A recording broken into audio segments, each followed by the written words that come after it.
Kalau saya alhamdulillah sudah berhasil ya. Ibu saya sempat masuk Islam 2 bulan menjelang meninggal dunia.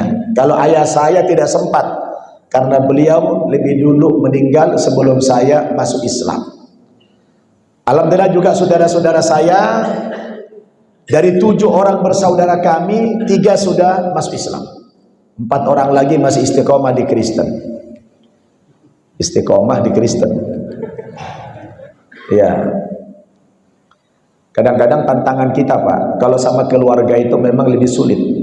Tapi ketika saya dakwah ke pedalaman-pedalaman di NTT sana, wah, ratusan orang-orang sana berebut, orang-orang sana menyetor anaknya ke saya untuk diislamkan. Karena cara dakwah saya bagus. Saya kalau ke NTT itu saya tidak pidato begini Pak. Karena saya pernah punya pengalaman ceramah di Kupang, kota Kupang, ibu kota NTT, di komplek BTN saya ceramah. Jamaahnya cuma 200 orang, polisinya 400 orang. Banyakkan polisi dari jamaah. Kebetulan Kapolresnya orang kampung saya. Si Nababan ngapain lagi kemarin? Pasti mau ngajak orang masuk Islam nih katanya. Tahu aja dia misi saya. Wassalatu wassalamu ala Rasulillah Sayyidina Muhammad ibn Abdullah wa ala alihi wa ashabihi wa mawalah. Allahumma bika asbahna wa bika amsayna wa bika nahya wa bika namutu wa ilaihin nusyur. Asbahna ala fitratil Islam wa kalimatil ikhlas wa ala dini nabiyyina Muhammadin sallallahu alaihi wasallam wa ala millati abina Ibrahim hanifa wa ma kana minal musyrikin. Radina billahi rabba wa bil islami dina wa bi Muhammadin nabiyya wa rasula wa ba'd. Qala Allah subhanahu wa ta'ala fil Qur'anil Karim, a'udzu billahi minasy syaithanir rajim, innad dina 'indallahil Islam. Shadaqallahul azim. Yang kita muliakan tokoh kita Bapak Haji Samsuar, mantan Gubernur Riau, para tokoh-tokoh adat yang saya muliakan, pengurus Masjid Nurul Iman, Imam Rawatib Masjid Nurul Iman, Ketua Pembina Mu'allaf Provinsi Riau Ustadz Muhammad Guhan Matondang, bapak-bapak, ibu-ibu, saudara-saudara jamaah salat subuh Masjid Nurul Iman rahimakumullah. Alhamdulillah walhamdulillah tsumma alhamdulillah. Pagi ini atas izin Allah Subhanahu wa taala saya dapat hadir dan bersilaturahmi di Masjid Nurul Iman yang sejuk ini dalam rangka safari dakwah saya selama 1 pekan di Provinsi Riau yang dimulai sejak hari Sabtu yang lalu. Jadi saya sudah seminggu di Riau ini dengan perjalanan dakwah yang begitu zigzag. Pertama saya pergi ke Kecamatan Kepenuhan di Desa Muara Jaya SP3 daerah transmigrasi. Kemudian di Kota Lama, di Ujung Batu, di Kabun, kemudian ke Duri.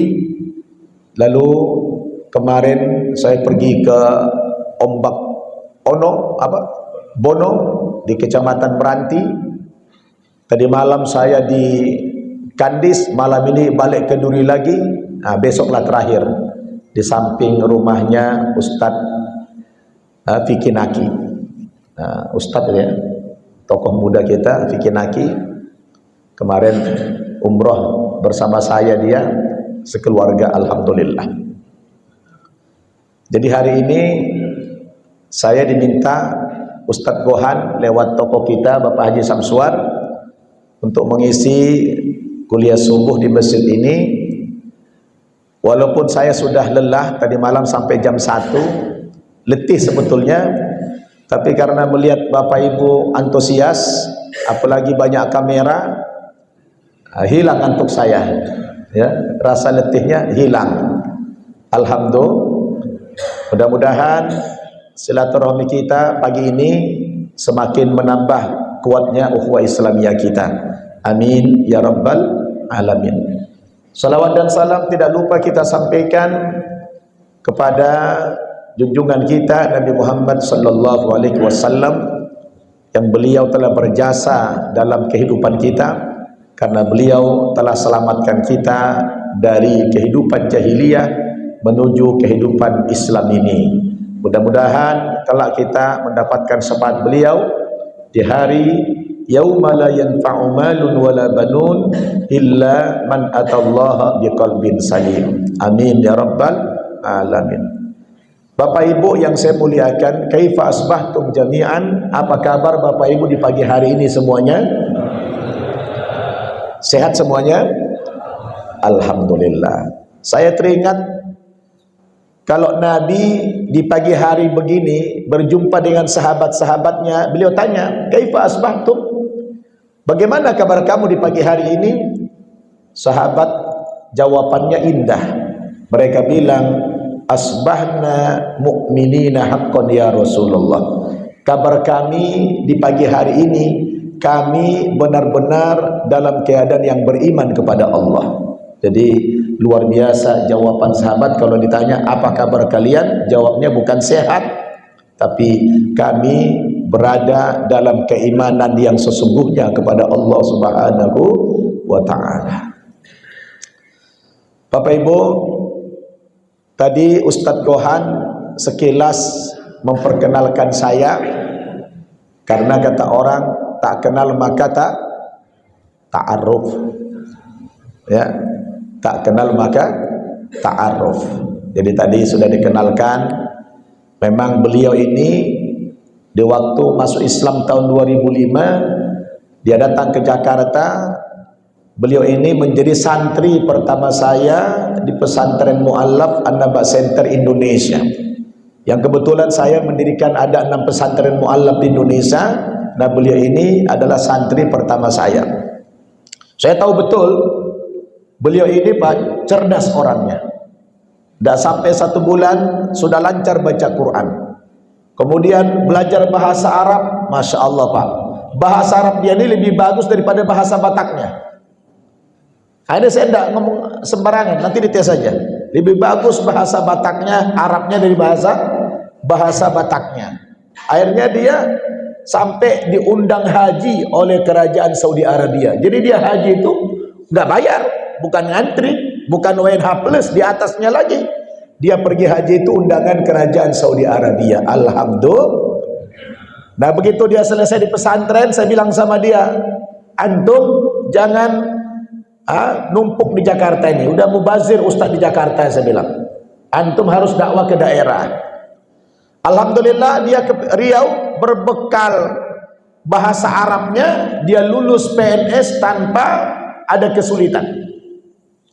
Lebih kurang 10 tahun jadi PNS, sempat diangkat jadi pejabat di dinas sosial, karena salah satu travel sadar dari Medan minta dia untuk sering membawa umroh jamaahnya, sehingga setiap bulan dia umroh. Lalu dia tanya saya, Ustadz, bagaimana hukumnya? Saya terima gaji tiap bulan karena saya PNS, tapi saya tidak kerja. Saya bilang ente zolim. Jadi gimana Ustadz bagusnya? Pilihannya, pilih salah satu dari 2. Ente lanjut tour leader menjadi mutawif, berhenti PNS, atau lanjut PNS berhenti mutawif. Pilih salah satu saja. Dia bilang, kalau gitu saya pilih mutawif aja, pilih jadi PNS. Datanglah dia ke Bupati Pelelawan, mengajukan mundur diri jadi PNS. Pak Bupati tidak setuju. Tenaga antum masih diperlukan. Anda mu'allaf, bahasa Arabnya bagus, ceramahnya bagus, masih diperlukan ini. Dia bilang, saya ingin fokus saja jadi mutawif. Nah, dia berhenti dari PNS, sekarang juga masih PNS sih, tapi pegawai gini-gini sedap. Begitu dia berhenti jadi PNS, dia mendirikan travel Jabal Tour Internasional, saya diminta jadi kulinya. Dunia ini terbalik Pak, dulu santri saya dia, sekarang saya jadi kuli dia. Saya bos saya dia sekarang ini. Disuruhnya saya dorong-dorong tas jamaahnya. Gak apa-apa lah. Kemarin aku saya ceramah di Rohul, dia bikin program nanti Ustadz Nababan akan berangkat umroh di tanggal 7 Syawal, langsung daftar 17 orang karena saya pembimbingnya di Kecamatan Kepenuhan. Alhamdulillah. Allah katakan wa tilkal ayyamu nudawiluha bainan nas. Kami putar keadaan manusia itu, kata Allah. Hidup ini berputar. Dulu santri saya dia, sekarang jadi bos saya. Ya begitulah hidup. Kan guru yang berhasil itu apabila membuat muridnya lebih hebat dari gurunya. Betul tidak? Nah, inilah contohnya Ustadz Gohan Matondang ini, alhamdulillah. Sampai hari ini dia belum berhasil mengajak ibunya masuk Islam. Kalau saya alhamdulillah sudah berhasil ya. Ibu saya sempat masuk Islam 2 bulan menjelang meninggal dunia. Kalau ayah saya tidak sempat karena beliau lebih dulu meninggal sebelum saya masuk Islam. Alhamdulillah juga saudara-saudara saya, dari 7 orang bersaudara kami, 3 sudah masuk Islam, 4 orang lagi masih istiqomah di Kristen. Istiqomah di Kristen. Ya. Kadang-kadang tantangan kita Pak, kalau sama keluarga itu memang lebih sulit. Tapi ketika saya dakwah ke pedalaman-pedalaman di NTT sana, wah, ratusan orang-orang sana, berebut orang-orang sana menyetor anaknya ke saya untuk diislamkan. Karena cara dakwah saya bagus. Saya kalau ke NTT itu saya tidak pidato begini Pak. Karena saya pernah punya pengalaman ceramah di Kupang, kota Kupang, ibu kota NTT, di komplek BTN saya ceramah. Jamaahnya cuma 200 orang, polisinya 400 orang. Banyakkan polisi dari jamaah. Kebetulan Kapolresnya orang kampung saya. Si Nababan ngapain lagi kemarin? Pasti mau ngajak orang masuk Islam nih katanya. Tahu aja dia misi saya. Karena dulu saya sebelum masuk Islam juga pernah ikut dalam pergerakan misi Zending. Karena di dunia ini Bapak Ibu cuma 2 agama misi, agama Kristen dan agama Islam. Apa itu agama misi? Misi itu artinya suatu agama yang ingin memasukkan orang lain ke dalam agamanya. Cuma 2 agama di dunia ini. Yang pertama agama Kristen, yang kedua agama Islam. Ada ayatnya itu. Kalau agama Kristen di dalam Injil Matius pasal 28 ayat 19, pergilah kamu ke segenap penjuru dunia, jadikanlah semua bangsa menjadi muridku dan baptislah mereka dalam nama Bapa, Anak dan Roh Kudus. Masih hafal saya Pak. Masih ada sisanya ini. Namanya mantan kan ada bekasnya. Nah, Islam juga agama misi. Kita juga wajib mengislamkan orang. Dalilnya dalam surat Saba ayat 34. Allah mengatakan, "Wa ma arsalnaka illa kaffatan linnas basyiran wa nadhira walakinna aktsarun nasi la ya'lamun." Tidak kami utus engkau Muhammad terkecuali kepada seluruh umat manusia. Kan sama tadi. Pergilah kamu ke segenap penjuru dunia, jadikanlah semua bangsa menjadi muridku, baptislah mereka dalam nama Bapa, Anak dan Roh Kudus. Kan sama dengan ayat tadi, wa ma arsalnaka illa kaffatan linnas. Tidak kami utus engkau Muhammad terkecuali kepada seluruh umat manusia. Jadi Islam ini untuk seluruh umat manusia. Maka saya Pak begitu jadi ustadz dulu pernah viral gara-gara debat-debat itu. Akhirnya saya diundang ceramah ke 4 benua. Saya tiap tahun ceramah ke Amerika, ceramah ke Australia, ceramah ke Eropa, kemana-mana saya ceramah. Karena kita juga harus menjalankan misi ini. Allah mengatakan wa ma kunna mu'adzibina hatta nab'atha rasulah. Kami tidak akan mengazab suatu kaum sampai datang kepada kaum itu utusan Allah untuk berdakwah.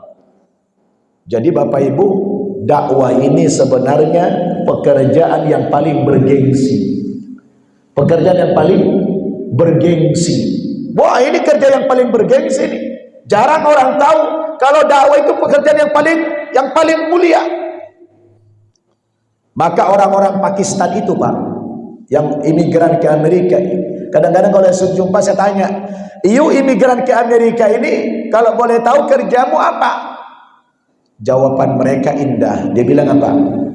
"Saya hijrah dari negara saya Pakistan menuju Amerika ini, kerja utama saya itu adalah berdakwah." Kerja utamanya dakwah. Loh, bukannya Anda kerja di kantor? Iya, saya kerja di kantor itu sambilan saja untuk memenuhi nafkah keluarga saya. Namun kerja utama saya adalah dakwah. Wah, luar biasa, Pak. Saya belum pernah jumpa di Indonesia menjawab kata-kata begitu. Belum pernah. Ya. Tapi kalau orang di sana itu mindsetnya sudah terbentuk. Ya. Kerjamu apa? Kerja utama saya dakwah. Orang yang paham agama memang akan menjadikan dakwah ini menjadi pekerjaan yang paling mulia. Kenapa? Karena ini kerjanya para nabi. Bukan kerja manusia biasa ini. Karena dulu seluruh nabi dan rasul diutus oleh Allah bukan mau berdagang, bukan mau bisnis, bukan mau bercocok tanam. Mereka hadir ke muka bumi ini sebagai dutanya Allah Subhanahu wa taala dalam rangka berdakwah, mengajak orang supaya beriman kepada Allah Subhanahu wa taala. Maka di dalam Al-Quran Bapak Ibu, surat Hud ayat 117, ada jaminan dari Allah kalau negara itu ingin tidak hancur. Pak, syarat kalau negara itu tidak ingin hancur, maka di negara itu harus diperbanyak juru-juru dakwah. Nanti perhatikan ayatnya. Surat apa tadi? Surat Hud ayat 117. Coba dibuka Qurannya. Apa kata Allah? A'udzu billahi minasyaitonir rajim. Wa ma kana rabbuka liyuhlikal qura bidzulmin wa ahluha muslihun. Indah itu. Saya ulangi, wa ma kana rabbuka liyuhlikal qura bidzulmin wa ahluha muslihun. Allah Subhanahu wa taala tidak akan membinasakan suatu negara dengan cara yang zalim apabila di negara itu banyak orang-orang muslih. Ayatnya muslih, bukan soleh. Tidak ada jaminan dari Allah negara tidak hancur kalau di negara banyak orang soleh. Tidak begitu ayatnya. Tapi yang banyak orang muslih. Pak, apa bedanya soleh dengan muslih? Kalau secara bahasa pengertian soleh dan muslih itu sama. Itu isim fa'il. Artinya orang yang melakukan kebaikan. Betul? Solihun itu bentuk jamak mudzakkar salim, sama dengan muslihun jamak mudzakkar salim, orang-orang yang baik. Soleh orang baik, muslih juga orang yang baik. Lalu apa bedanya soleh dengan muslih? Kenapa dalam ayat itu bukan soleh wa ahluha muslihun, bukan wa ahluha solihun? Beda. Walau maknanya sama, tapi terapannya beda. Bedanya di mana? Kalau soleh artinya baik, dia hanya baik buat dirinya saja. Dia disiplin sholat berjamaah di masjid 5 waktu, ditambah lagi sholat sunnah, tahajud tidak pernah tinggal, witir tidak tinggal, duha tidak tinggal, puasa Senin Kamis jalan terus. Dia jujur, tidak pernah mengganggu orang, pokoknya dia baik. Cuma orang ini tidak pernah peduli dengan orang lain. Dia hanya baik buat dirinya saja. Sedangkan muslih itu orang yang baik, tetapi dia selalu gelisah untuk memikirkan kebaikan orang lain. Mungkin solatnya hanya yang wajib-wajib saja. Dia tidak sempat baca Quran, dia tidak sempat melakukan ibadah-ibadah yang sunnah, tapi setiap hari dia risau memikirkan kebaikan orang lain. Bagaimana tetangga saya supaya sholat, bagaimana tetangga saya bisa saya bantu. Dia setiap hari risau memikirkan orang lain. Maka orang muslih yang semacam ini, Pak, satu orang muslih yang semacam ini lebih hebat daripada 1000 orang-orang yang soleh. Misalnya dia gubernur atau dia bupati, gak banyak waktu dia membaca Quran, tidak banyak waktu dia untuk melakukan ibadah-ibadah yang sunnah, yang wajib-wajib saja. Tapi dia sibuk menata membuat satu program, bagaimana membuat negara saya makmur, bagaimana rakyat saya sejahtera, bagaimana rakyat saya beriman. Dia sibuk memikirkan itu. Maka walaupun dia tidak baca Quran, walaupun dia tidak banyak melakukan ibadah yang sunnah, tapi pikirnya untuk membangun bangsa ini, pikirnya untuk membangun umat ini, itu lebih baik daripada 1000 orang-orang yang soleh. Makanya suatu hari Rasulullah itu, Pak, masuk ke Masjid Nabawi. Begitu dia masuk, Pak, dia menemui ada 2 komunitas di masjid. Di pojok-pojok sana ada beberapa orang sahabat yang sedang, ada yang baca Quran, ada yang berzikir, ada yang berdoa. Nabi bilang apa? Hadza khair, ini baik. Lalu di pojok sana sahabat-sahabat berkumpul. Mereka tidak baca Quran, mereka tidak berzikir, mereka tidak berdoa, mereka hanya berkumpul untuk membahas dakwah. Maka kata Nabi, ini lebih baik daripada kelompok yang itu. Kenapa? Karena yang itu dia sibuk buat dirinya saja, yang sana sibuk memikirkan kemajuan dakwah ini. Maka di Quran itu, Pak, dijamin oleh Allah negara tidak akan hancur kalau di negara itu yang banyak muslim, orang-orang yang memikirkan umat ini. Betul? Kira-kira Bapak Ibu mau pilih mana? Mau jadi orang yang soleh atau muslim? Hah? Mau pilih mana, Pak? Soleh atau muslim? Nah, cuma 2 orang yang jawab. Pak, bapak-bapak pilih mana? Pengen jadi orang soleh atau muslim? Muslim. Serius? Jangan dua-duanya, karena artinya sama aja gitu. Salah satu aja pilih jadi soleh atau muslim. Hah, dua-duanya. Memangnya apa bedanya tadi? Soleh dengan muslim kan sama-sama baik. Cuma tadi kan ada bedanya, kalau muslim itu dia baik buat dirinya dan baik buat orang lain, memikirkan orang lain. Ibu-ibu pengen soleha atau musliha? Bu, ibu pengen soleha atau musliha? Dua-duanya juga. Wah, serakah juga ibu ini. Bapak Ibu, kalau jadi orang soleh itu tidak ada risiko. Tapi kalau jadi muslim itu banyak risikonya. Saya tanya lagi, mau pilih soleh atau muslim? Ah, langsung berkurang jumlahnya kan? Kalau sudah dibilang ada risiko, langsung turun. Risikonya apa? Lihat, Rasulullah dulu, Pak, dari umur 0 sampai 40 tahun dia masih menjadi pribadi soleh. Betul tidak? Dia masih menjadi pribadi soleh. Waktu Nabi jadi pribadi soleh, belum diangkat jadi Rasul, ada musuhnya nggak di Mekah? Nggak ada. Ada nggak orang yang tidak suka dengan Nabi waktu itu? Keluarga maupun orang Arab, ada nggak? Nggak ada. Semua orang Arab suka karena dia baik, nggak mengganggu orang lain. Bahkan dia dikasih gelar Al-Amin oleh pamannya Abu Jahal, orang yang terpercaya. Sayang banget Abu Jahal sama dia.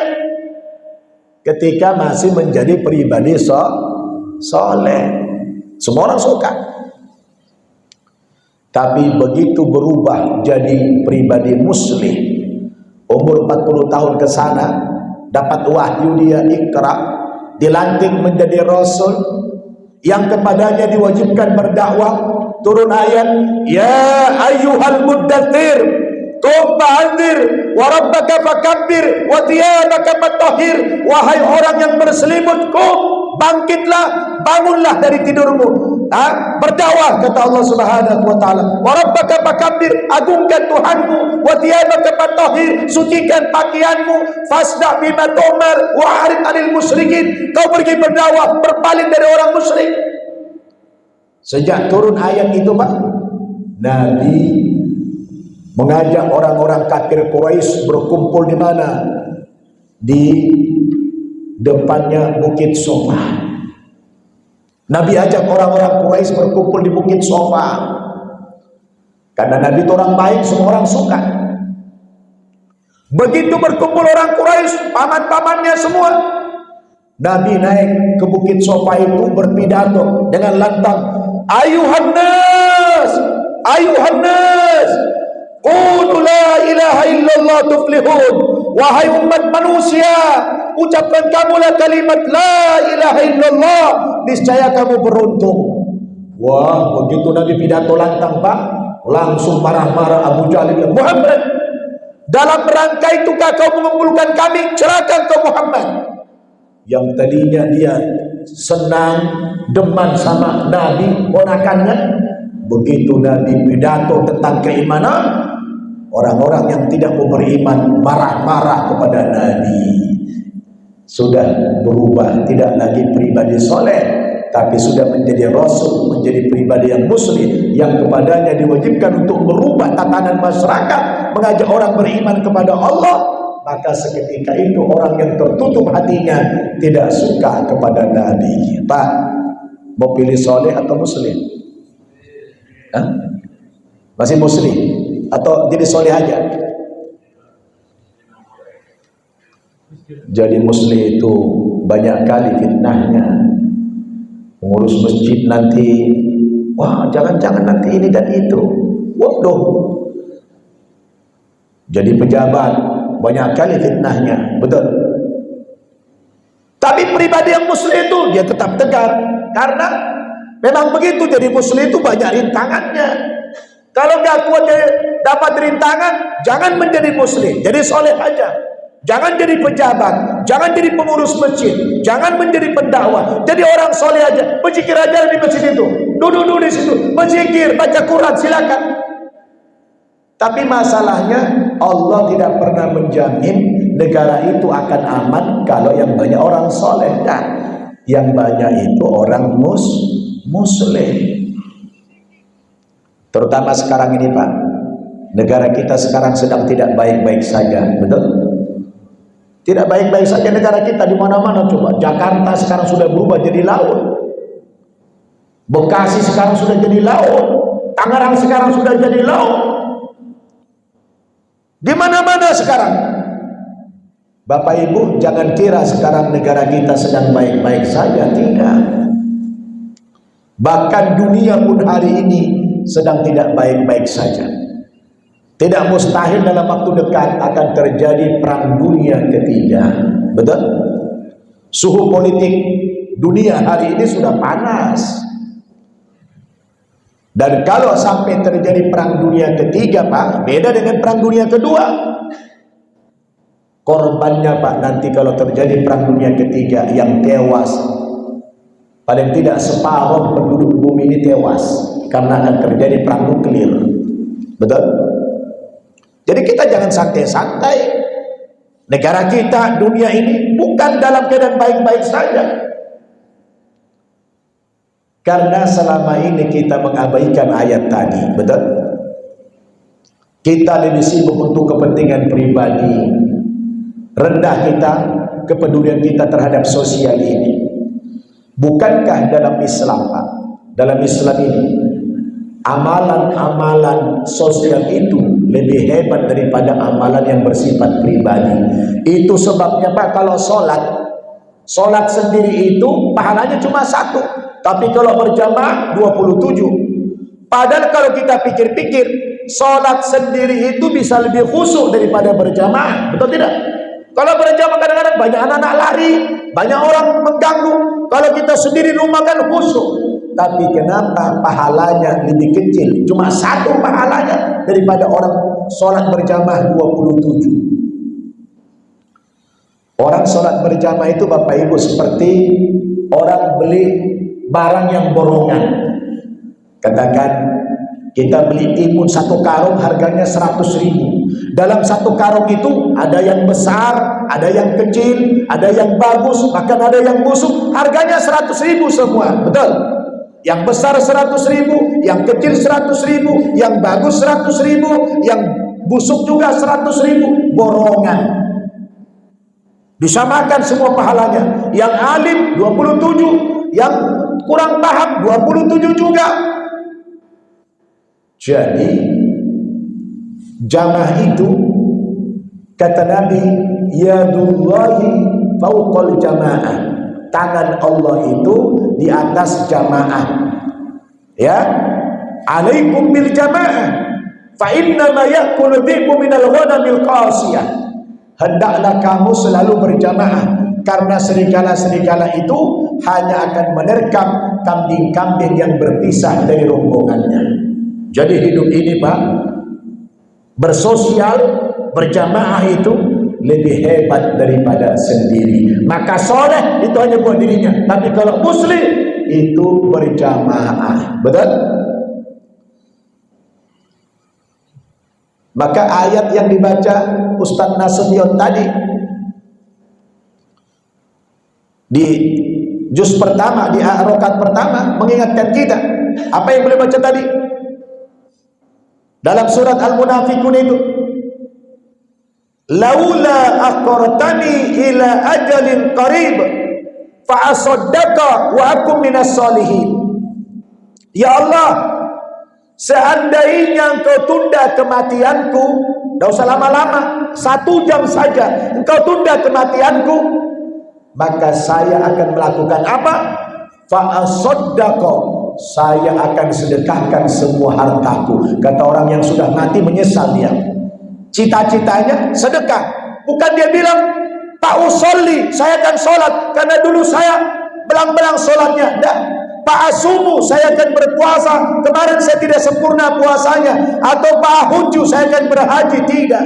Cita-cita orang yang menyesal Pak dalam kubur, kalau kau tunda kematianku ya Allah, 1 jam saja, dia tidak mau sholat, dia bukan pengen puasa, dia bukan pengen haji, tapi dia pengen menyedekahkan semua hartanya. Kenapa? Karena kalau sholat buat dirinya saja, puasa buat dirinya saja, berhaji buat dirinya saja, tapi kalau sedekah itu buat kemaslahatan umum. Betul?